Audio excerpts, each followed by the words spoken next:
نحمده ونصلي على رسوله الكريم أما بعد. أعوذ بالله من الشيطان الرجيم. بسم الله الرحمن الرحيم.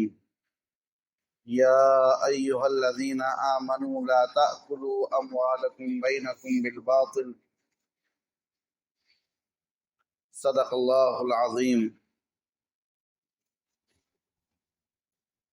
وقال النبي صلى الله عليه وسلم: التاجر الصدوق الأمين مع النبيين والصديقين والشهداء والصالحين، او كما قال صلی اللہ علیہ وسلم.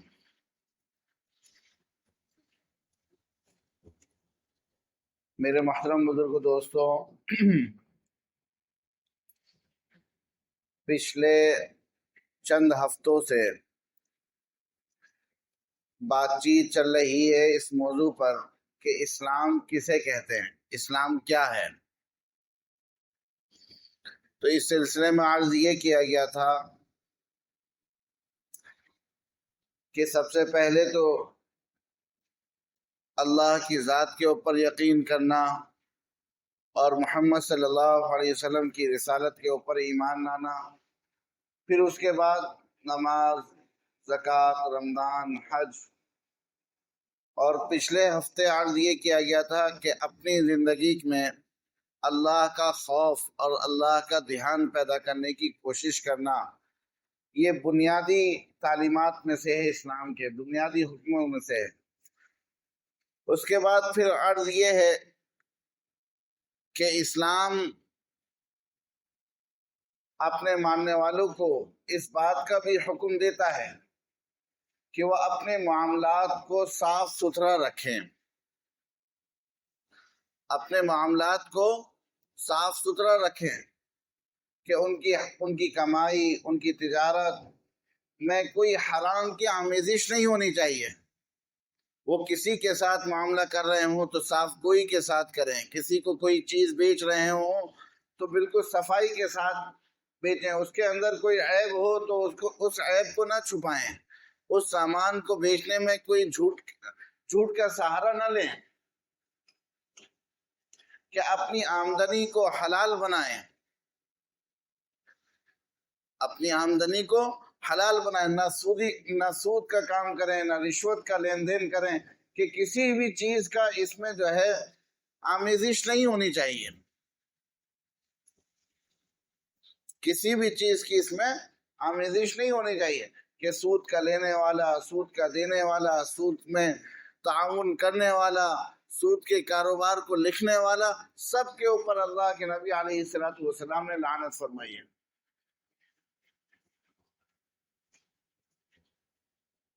کہ رشوت جو ہے ذرا سی بھی اگر انسان نے لی، کہتے ہیں کہ آپ نے کوئی سامان خریدا اور وہ اس میں 10 روپے آپ نے دیے اور 10 روپے میں سے 1 روپہ بھی اگر وہ حرام کا ہے تو وہ سارے کے سارے مال کو جو ہے، سارے کے سارے مال کی برکت کو ختم کرنے والا ہے، اس کی حلالیت کو ختم کرنے والا ہے.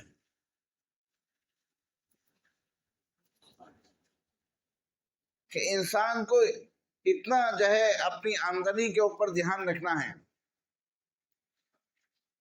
نہ وہ ناپ تول میں کمی کرنے والا ہو، نہ جو ہے وہ کسی کو سامان دینے میں جو ہے دھوکہ دھڑی کرنے والا ہو، کہ جس سامان کو دیکھ کر معاملہ طے ہوا ہے، جس سامان کے ساتھ اس کی بات طے ہوئی ہے، اسی سامان کو دینے والا ہو،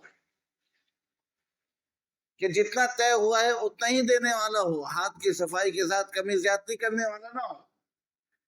اللہ کے نبی علیہ السلام ایک دفعہ بازار سے گزر رہے تھے. اس زمانے میں جو ہے ناپنے والے اور تولنے والے مستقل الگ ہوا کرتے تھے. تو اللہ کے نبی علیہ السلام نے ان کو مخاطب کر کے فرمایا کہ اے لوگوں، کہ تمہارے اوپر ایسی ذمہ داری ہے کہ اس ذمہ داری کو صحیح پورا کرنا، کہ اس ذمہ داری میں کمی زیادتی کرنے کی وجہ سے پچھلی قومیں ہلاک ہوئی ہیں. حضرت شعیب علیہ السلام کی قوم کے اوپر عذاب ہی اسی بات کی وجہ سے آیا تھا کہ وہ ناپ تول میں کمی زیادتی کرتے تھے. صرف اس بات کی وجہ سے ان کے اوپر عذاب آیا تھا. یہ تو اللہ کا کرم ہے اور حضور اکرم صلی اللہ علیہ وسلم کی دعا ہے کہ ہمارے اوپر کوئی عذاب نہیں آ رہا، لیکن ہمارے اعمال، ہم اپنے اعمال کا جائزہ لیں کہ ہمارے اعمال کیسے ہیں، ہمارے بازار کیسے ہیں. کہ اللہ کے نبی علیہ الصلوۃ والسلام ایک دفعہ بازار سے گزرے کہ دیکھا کہ اللہ کے نبی علیہ الصلوۃ والسلام نے کہ ایک گیہوں کا اناج کا جو ہے ڈھیر لگا ہوا ہے. اللہ کے نبی علیہ الصلوۃ والسلام نے اس میں ہاتھ اپنے اندر کیا اور اس کے اندر سے جو ہے گیہوں نکال کر دیکھے کہ اوپر تو سوکھے گیہوں ہیں، اندر گیلے گیہوں ہیں. تو اللہ کے نبی علیہ الصلوۃ والسلام نے فرمایا ہلاکت ہو ایسی شخص کی، لعنت ہو ایسے شخص کے اوپر کہ جو لوگوں کو دھوکہ دے. آج ہم اپنے کاروبار کا جائزہ لیں، اپنے معاملات کا جائزہ لیں کہ ہم دکھاتے کیا چیز ہیں اور دیتے کیا چیز ہیں، کہ اوپر ہم کیا چیز رکھتے ہیں اور نیچے کیا چیز دیتے ہیں. اور آج ہم اگر یہ سب کام نہ کریں تو ہم یہ سمجھتے ہیں کہ ہم بیوقوف ہیں، ہم سے ابھی کاروبار کرنا نہیں آیا. میرے محترم بزرگ دوستوں، کہ یہی وجہ ہے کہ ہم دن رات جو ہے کاروبار کر رہے ہیں، دن رات ہم جو ہے محنتیں کر رہے ہیں، لیکن اس کے ساتھ ساتھ اللہ کے نبی علیہ الصلوۃ والسلام کی بددعائیں بھی لے رہے ہیں، لعنتیں بھی اپنے اوپر متوجہ کر رہے ہیں، لعنتیں بھی لے رہے ہیں ہم. اس لیے ہماری آمدنیوں میں برکت نہیں ہے، ہمارے گھروں پر برکت نہیں ہے، ہمارے گھروں پر رونقیں نہیں ہیں.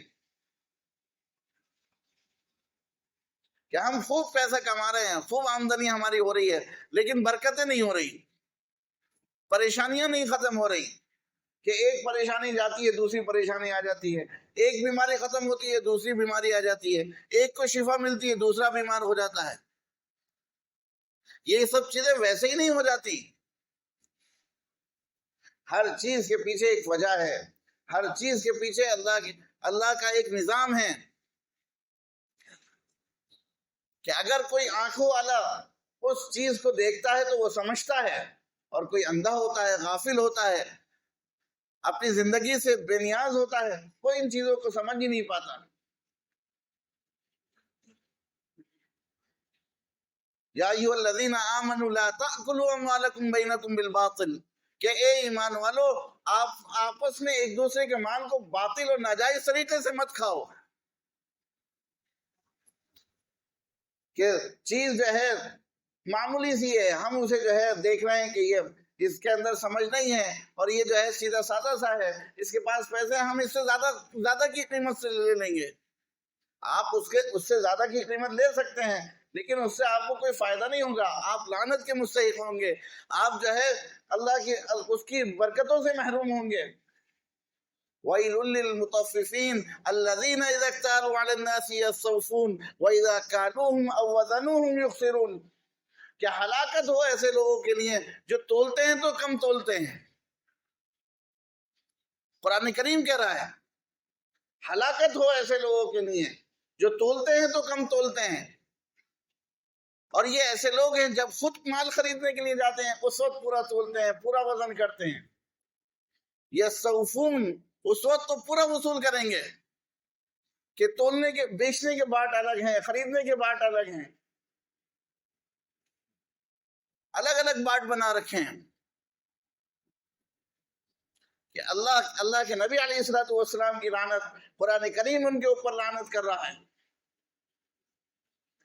اور قرآن کریم کہہ رہا ہے کیا انہیں معلوم نہیں ہے کہ انہیں اٹھایا جائے گا اور جس دن ایک ایک چیز کا حساب ہوگا،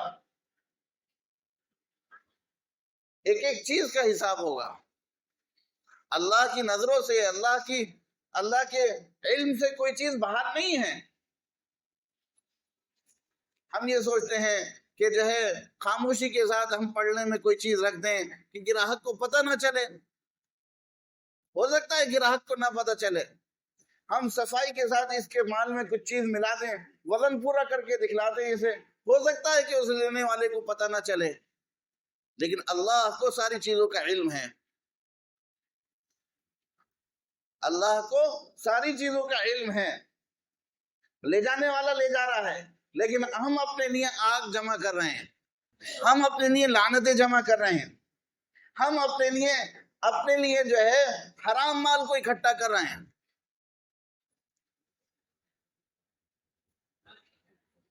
تو میرے محترم بزرگ دوستوں، ہم یہ سوچتے ہیں کہ ہم عبادت کر رہے ہیں، نماز پڑھ رہے ہیں، روزہ رکھ رہے ہیں، داڑھی رکھ رہے ہیں، ٹوپی پہن رہے ہیں، اب ہم یہ سب کام کریں گے تو ہمارے اوپر کوئی عذاب نہیں ہوگا۔ نہیں، ایسا کچھ نہیں ہے۔ اللہ کے نبی علیہ الصلوۃ والسلام نے پوچھا اتدرون المفلس، کیا تم میرے امت کے مفلس کو جانتے ہو کہ میرے امت کا غریب کون ہے؟ صحابہ نے کیا کہ اللہ کے رسول، مفلس اور غریب تو اسے کہتے ہیں جس کے پاس درہم اور دینار نہ ہو، جس کے پاس روپیہ پیسے نہ ہو، ہم بھی اسی کو مفلس کہتے ہیں، اسی کو غریب کہتے ہیں۔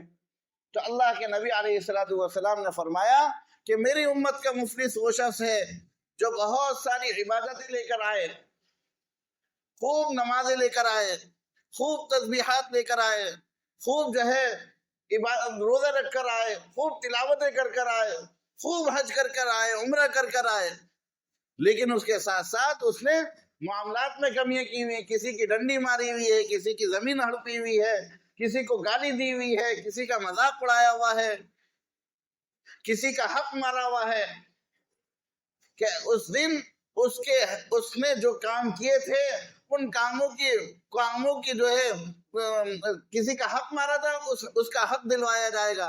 حق کیسے دلوایا جائے گا؟ اس دن پیسے نہیں ہوں گے، اس دن نیکیاں دی جائیں گی کہ تم نے اس کو گالی دی تھی، چلو ان گالیوں کے بدلے میں اپنی اتنی نمازیں اسے دو۔ تم نے اس کا حق مارا تھا، تم نے اس کے 2 روپے جو ہے رکھ لیے تھے، چلو تم جو ہے اس کو اتنی نمازیں دو۔ کہ ایک روپے کی وجہ سے 700 مقبول نمازیں دی جائیں گی، 1 روپے کی وجہ سے۔ ہم کتنی آسانی کے ساتھ کسی کے اپنی ضرورتوں کو سامنے رکھ کر جو ہے اس سے قرض لے لیتے ہیں اور پھر اس قرض کو واپس کرنے کا نام نہیں لیتے۔ سوچیں، اپنے گریبان میں جھانکیں کہ ہم عبادتیں کر رہے ہیں تو اللہ کے نبی علیہ الصلوۃ والسلام نے فرمایا کہ اس کی ساری عبادتیں ختم ہو جائیں گی اور حق والوں کے حق باقی رہیں گے۔ تو حق والوں سے کہا جائے گا کہ اب تو اس کے پاس نیکی بچی نہیں، تم اپنے گناہ اس کے اوپر ڈال دو، اپنے گناہ اس کے اوپر ڈال دو۔ تو وہ شخص جو نیکیاں لے کر گیا تھا، عبادتیں کر کر گیا تھا، روزے رکھ کر گیا تھا، حج اور عمرے کر کر گیا تھا، تسبیحات لے کر گیا تھا، وہ اس حالت میں ہوگا اس کے پاس نیکی ایک نہیں ہوگی اور گناہوں کا انبار ہوگا، جس کے نتیجے میں اسے جنت سے گھسیٹ کر جہنم میں ڈال دیا جائے گا۔ کیوں؟ کیونکہ اس کے معاملات اچھے نہیں تھے، اس کی زبان اچھی نہیں تھی، اس کا رہن سہن اچھا نہیں تھا، اس نے لوگوں کو تکلیفیں پہنچائی تھی۔ وہ یہ سمجھ رہا تھا لمبی لمبی تسبیحات پڑھنے سے میری مغفرت ہو جائے گی، اور میری پابندی کے ساتھ نماز پڑھنے سے میری مغفرت ہو جائے گی، اور میرے روزے رکھنے سے میری مغفرت ہو جائے گی۔ کہ میرے محترم بزرگ دوستو، یہ چیزیں بھی فرض ہیں اور یہ چیزیں بھی فرض ہیں۔ بچہ کلاس میں اسی وقت پہنچتا ہے جب سارے سبجیکٹ میں پاس ہوتا ہے، کہ ایک سبجیکٹ میں، ایک مضمون میں تو بہت اچھے نمبر لے کر آ رہا ہے اور اگلے مضمون میں کچھ نہیں کر آ رہا، کچھ نہیں لکھ کر آ رہا، تو وہ اگلی کلاس میں نہیں جاتا۔ اگلی کلاس میں وہی شخص جاتا ہے جو سارے مضمون میں پاس ہوتا ہے۔ اسلام کا عبادت ایک شعبہ ہے، معاشرت ایک شعبہ ہے، معاملات ایک شعبہ ہے، اخلاقیات ایک شعبہ ہے۔ ہم یہ سمجھے کہ ہم صرف ٹوپی پہننے سے، داڑھی رکھنے سے، تسبیح پڑھنے سے، مسجد میں آنے سے اور ہم جو ہے کرتا پاجامہ پہننے سے مسلمان ہو گئے۔ ہم مسجد کے باہر جا رہے ہیں تو حرام کا کاروبار کر رہے ہیں، ہم مسجد کے باہر جا رہے ہیں تو سودی لین دین کر رہے ہیں، ہم مسجد کے باہر جا رہے ہیں تو رشوت کا لین دین کر رہے ہیں۔ نہ ہماری دعائیں قبول ہوں گی، نہ ہماری عبادتیں قبول ہوں گی۔ میرے محترم بزرگوں دوستو، یہ ہیں اسباب ہمارے ہلاکت کے اور یہ ہیں اسباب ہمارے پیچھے رہنے کے، کہ مسلمان جب بھی ذلت اور پستی کا شکار ہوتا ہے وہ اپنے اعمال کی بنیاد پر ہوتا ہے، کسی حکومت کے آنے جانے کی وجہ سے نہیں ہوتا، وہ اپنے اعمال کی بنیاد پر ہوتا ہے۔ جس زمانے میں مسلمانوں نے اپنے اعمال اچھے کیے، دنیا میں رونق آئی، دنیا میں ہریالی آئی، دنیا اس سے متاثر ہوتی ہے۔ اور جس زمانے میں مسلمانوں کے اعمال خراب ہوئے اس زمانے میں مسلمان ذلت اور پستی کے شکار ہوتے ہیں. زمانہ خراب ہو جاتا ہے، بارشیں وقت پر نہیں ہوتی، موسم آگے پیچھے ہو جاتے ہیں، ساری چیزیں مسلمانوں کے اعمال سے جڑی ہوئی ہیں کہ حاکم جو ہے برے مسلط کر دیے جاتے ہیں جب مسلمانوں کے اعمال خراب ہوتے ہیں. حاکم برے مسلط کر دیے جاتے ہیں جو چھوٹوں پر شفقت نہیں کرتے، بڑوں کی عزت نہیں کرتے، ایسے حاکم مسلط کر دیے جاتے ہیں. دعائیں قبول نہیں ہوتی کہ آج ہم دعائیں مانگ رہے ہیں کہ کھانا حرام، پہننا حرام، کہ ہمارے پیٹ میں جو لقمے جا رہے ہیں وہ حرام، تو ہماری دعائیں کیسے قبول ہو جائیں گی؟ کہ ہماری دعائیں اسی لیے نہیں قبول ہوتی. اس لیے محترم بزرگوں دوستوں، ہمیں اپنے معاملات کے اوپر دھیان دینے کی ضرورت ہے. ہم اپنے کاروبار کو اچھا بنائیں، اپنے رہن سہن کو اچھا بنائیں، اپنے تعلقات کو اچھا بنائیں کہ ہم پڑوسیوں کے ساتھ اچھا برتاؤ کریں، ہم اپنے ملنے والوں کے ساتھ اچھا برتاؤ کریں، ہم اپنے معاملہ کرنے والوں کے ساتھ اچھا برتاؤ کریں. کہ اللہ کے نبی علیہ الصلوۃ والسلام نے فرمایا کہ اللہ کی رحمت ہو اس شخص کے اوپر جو معاملہ کرنے والے کے ساتھ نرمی کرتا ہے، قرض وصول کرنے والے کے ساتھ نرمی کرتا ہے. قرض والے مقروض سے کہا کہ تمہارے لیے ضروری ہے کہ تم اپنے قرض والے جس سے قرض لیا ہے اس کو قرض ادا کرو. کہ اگر کوئی شخص شہید ہو جائے اور وہ مقروض ہو تو تب بھی وہ جنت میں نہیں جا سکتا جب تک کہ وہ قرض والے کا قرض ادا نہ کر دے. شہید ہو جائے اور اللہ کے نبی نے کئی دفعہ مثالیں دے کر فرمایا کہ پھر زندگی ملے پھر شہید ہو جائے، پھر زندگی ملے پھر شہید ہو جائے، پھر زندگی ملے پھر شہید ہو جائے، اور وہ مقروض ہو تب بھی وہ جنت میں نہیں جا سکتا کیونکہ اس نے قرض والے کا قرض ادا نہیں کیا.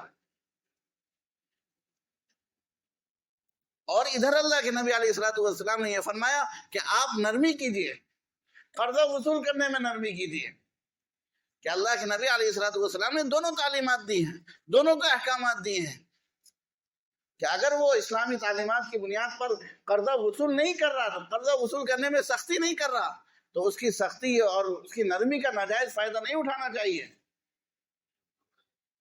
کہ لوگ قرضہ لے کر بھول ہی جاتے ہیں، اس کی طرف توجہ نہیں دیتے. تو میرے محترم بزرگ دوستوں، یہ وجوہات ہیں جن کی وجہ سے ہم پیچھے رہ رہے ہیں، جن کی وجہ سے ہماری دعائیں قبول نہیں ہو رہی، ہماری نمازیں قبول نہیں ہو رہی، ہماری زکاتیں وصول نہیں ہو رہی. کہ اگر ہم حرام کمائیں گے اور زکات دیں گے، صدقہ دیں گے، اس کا بھی ثواب نہیں ملے گا ہمیں. تو اس لیے میرے محترم بزرگ دوستوں، ہمیں ضرورت ہے اپنے معاملات کی طرف متوجہ ہونے کی. ہم اپنے علماء کرام سے رابطہ کریں کہ میں یہ کاروبار کر رہا ہوں، اس کاروبار کے کیا احکامات ہیں، اس میں کیا جائز ہے کیا ناجائز ہے، اس میں کوئی چیز حرام تو نہیں ہے. اپنے معاملات کو اپنے علماء کرام کی طرف جو ہے پیش کریں، ان کے سامنے رکھیں.